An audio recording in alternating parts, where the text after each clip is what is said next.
C'est un chemin de croix pour les gens. Ça marche pas. 569 millions qui ont été dérobés à ces gens-là. Aïe, aïe. À partir de notre article, finalement, ils réussissent à se faire rembourser. Et là, ce qu'on vient d'apprendre... Yves Daou. Check bien ça. Il appelle le centre antifraude. Personne ne répond. Yves Daou tient son téléphone avec tous les indices boursiers. Es-tu nerveux, Yves? Ça va bien? Ça a été une bonne journée. C'est une très bonne journée. En fait, le président de la Fed a annoncé dans un grand discours, le discours, il fait 40 pages, mais j'en ai lu quelque peu. C'est un discours qui était très attendu. Très attendu. Ouais. Et donc, il a annoncé qu'il s'en allait probablement vers une baisse des taux d'intérêt en septembre. Le 16 septembre. 16 septembre. Et donc, là, les marchés ont réagi. Écoute, c'est tout du... Quand j'ai vérifié, on était à 1,5. Là, ça a continué. Le Dow Jones était à 1,9, puis Nasdaq 1,9. Donc, quand même une bonne nouvelle. Lui, probablement, a sauvé sa job.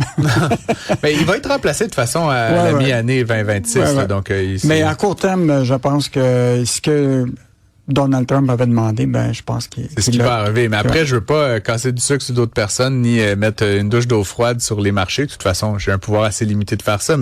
Mais si baisse, il y aura pas une baisse de 1%. Là, il va peut-être avoir une baisse d'un quart ou un demi. Puis ça pourrait rester là après. Là, fait que je pense que je comprends la réaction enthousiaste des marchés, mais ça reste que la game, elle va pas changer du tout au tout. Comme je rappelle souvent, Yves, les baisses de taux, c'est bon quand il y en a 8 de suite. Là, une baisse, ça change rien. Là, quand ton taux hypothécaire passe de 4,22 à 4,08, là, t'es pas en train de...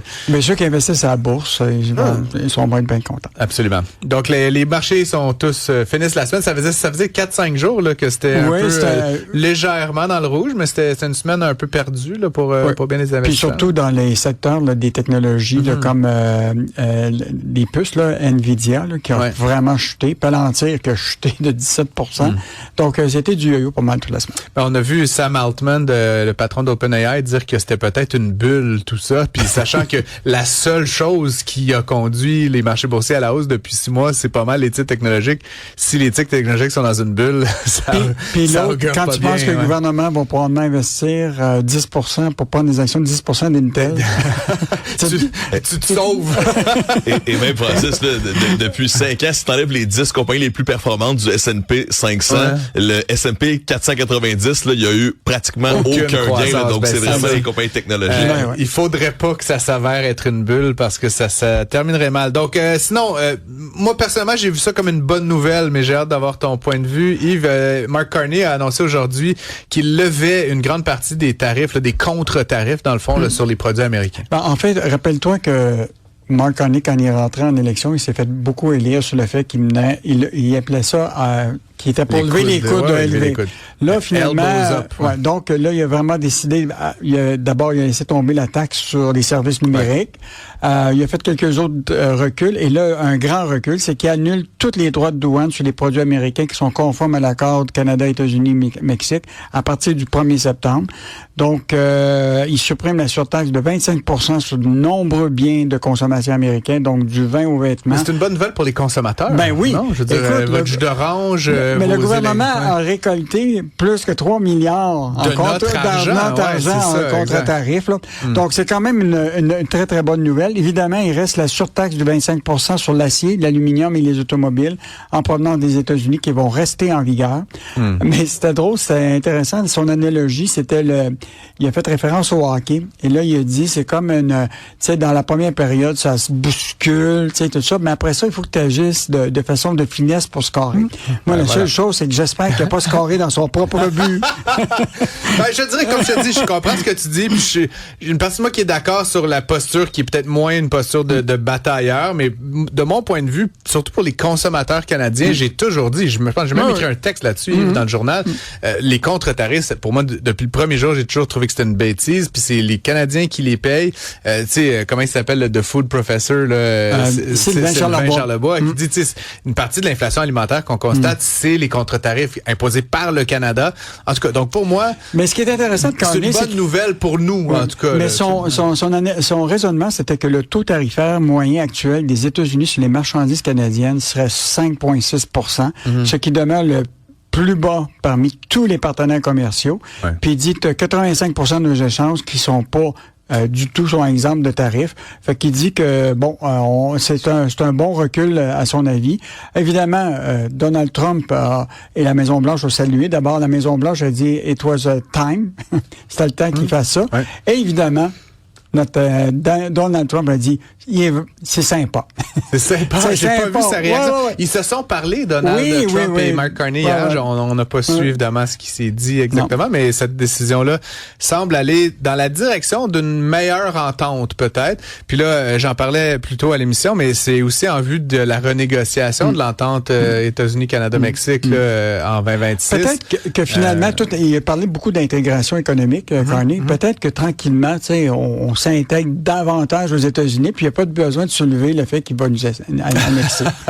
Oui, puis mais la mauvaise nouvelle, tu connais ma préférence. La mauvaise nouvelle, c'est que si jamais on trouvait un terrain d'entente plus fort avec les États-Unis, là, puis que toute cette saga était derrière nous, entre le Canada et les États-Unis, ça veut dire que les véhicules électriques chinois, on va jamais les voir. Non, là, on va vouloir faire une union tarifaire par rapport à la Chine, puis ça me fait un peu de peine parce que moi, l'autosport qui saute par-dessus les nids de poules, j'ai très envie de la conduire. On termine avec cette nouvelle. Je n'ai parlé ce matin, d'ailleurs, à l'émission d'Alexandre Moranville-Ouellet, mais la CSN, par son bras armé, là, Fondation, a annoncé avoir pris une participation dans Dollarama, qui est, bon, une belle entreprise du point de vue marché boursier, mais qui, en termes de pratique, ça me fait beaucoup penser tu te rappelles, il y a eu une période où le Fonds de solidarité, c'était le Fonds de solidarité FTQ.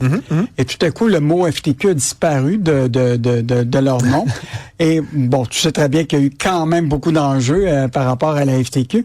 Et encore aujourd'hui, malheureusement, on écrit souvent le Fonds de solidarité FTQ. Et là, tu reçois tout le temps un appel pour dire le mot FTQ ne devrait pas apparaître là-dedans.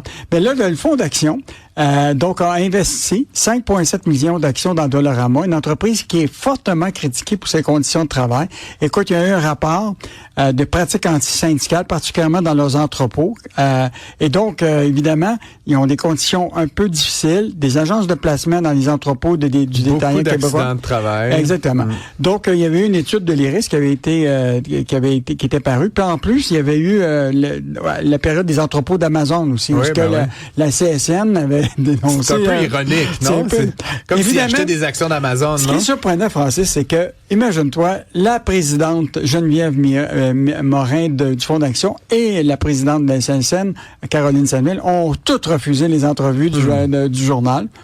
Bon, je sais pas pourquoi. Pourtant, c'était une bonne occasion pour nous. Mais ils nous ont envoyé un courriel pour nous dire que l'investissement dans Dollarama fait partie d'un portefeuille qui est géré par un gestionnaire externe.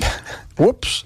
Puis le gestionnaire sélectionne des entreprises dans un bassin d'entreprises, etc. Un bon langage. Je vais juste, pour ceux qui suivent pas ce genre de mécanisme-là, quand tu confies des sommes à un gestionnaire externe... T'as plus de reddition de compte. Ben non, mais au contraire.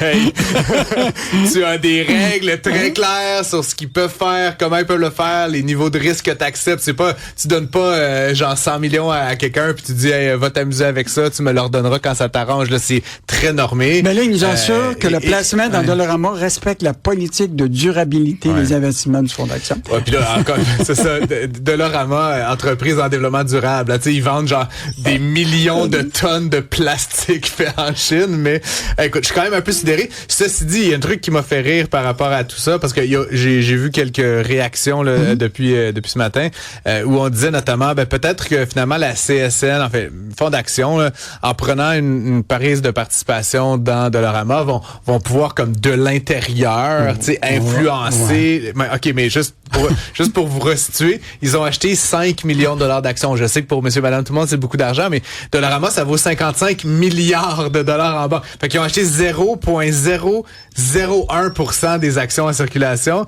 Donc, entre nous, je pense pas qu'ils vont être invités à la table du conseil en tant que fonds d'investissement syndical pour donner leur avis là, de sitôt. Là, donc, mais la direction du Fonds d'action devrait regarder leur portefeuille parce que depuis le début de 2025, l'action de Dollarama a bondi de 40% en bourse de Toronto. Ben c'est ça, mais je trouve ça bizarre parce que c'est comme s'ils achetaient à la fin du party au lieu d'acheter au début du party. Ben, peut-être que ça va continuer à augmenter, ceci dit. Et même aujourd'hui, pendant que tout augmente, là, Dollarama a descendu de 1,86%. Alors, pas la meilleure journée pour cette compagnie canadienne. Bon, ça finit bien notre segment estival. Merci, Francis. C'était vraiment agréable, là, cette période d'été. Tu es un très bon animateur. Tu es aussi un bon chroniqueur. Ben, c'est ça. Vous continuez à me lire dans le Journal de Montréal sous le leadership de M. Yves Daou. Merci. Salut, on se retrouve dès lundi. Au revoir. Bye.